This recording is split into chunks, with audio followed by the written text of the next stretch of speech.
Awesome. Ready? Yeah. How many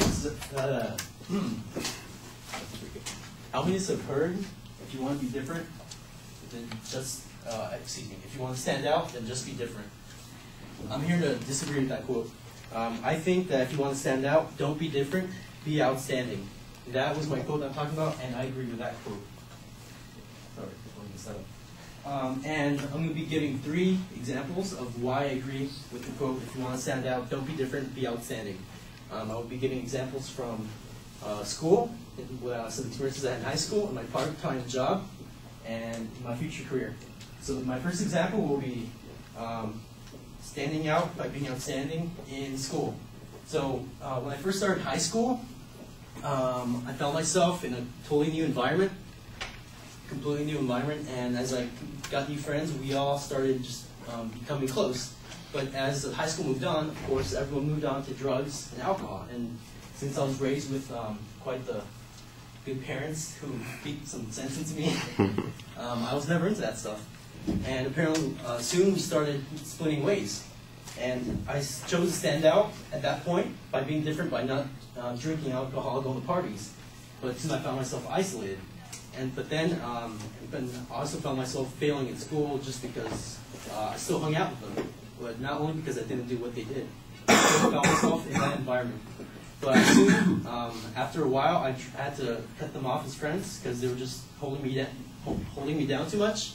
And I soon started focusing on my studies, my future, and I started doing some photography work for one of my classes. And soon enough, I got really good at it. And when I graduated, I ended up with a scholarship.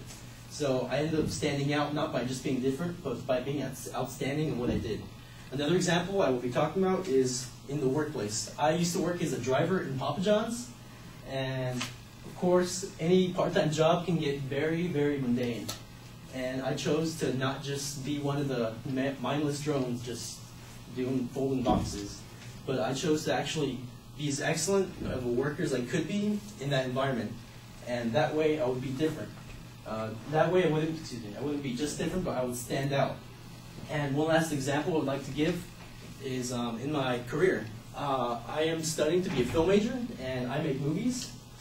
And in the film industry, if you want to stand out, don't be different, be outstanding, would really apply. This quote would really apply.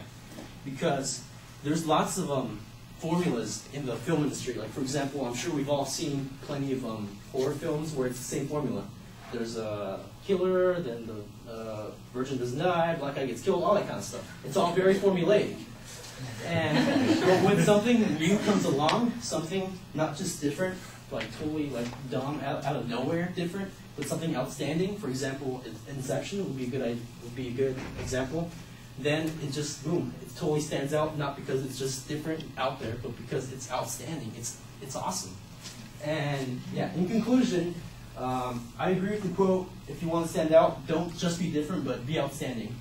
And my 3 examples were from my school, my part-time work, and from my future career. So, thank you.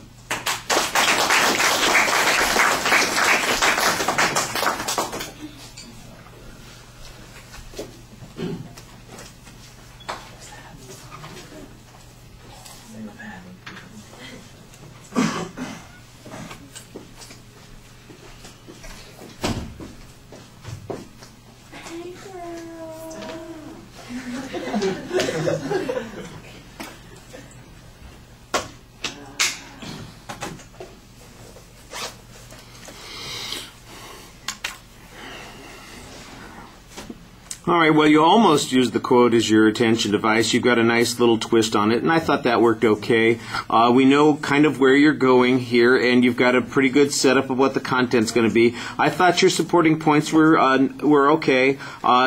Sometimes they stay a little more abstract than you want them to. The one on your job, for instance, I just wasn't sure what we're getting out of that, and it needed to be a little bit more interesting. You were better on that 3rd point where you had some examples that you could talk about.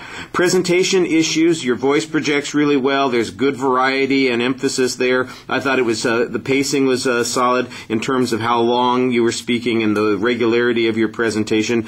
The pacing, however, is the problem on the other end. You are back and forth quite a bit while you're speaking. When you watch, it's like you even go out of frame several times because it's just like back and forth and back and forth. It's not manic, but it does seem a lot more regular than is necessary. You need to have a little bit more control on those kinds of things. I thought you were engaged with the audience pretty effectively. At the end of the speech, it sounds like your conclusion is a little bit backwards. You kind of tell us, here's the point that I'm trying to make, and then you tell us, and then here are the 3 points that I used to prove it. Instead, go the other direction. So what I've showed you is X, Y, and Z, and what those all lead to is this particular conclusion, and it'll be clearer that you're done at that point, and it won't sound like you've just run out of time.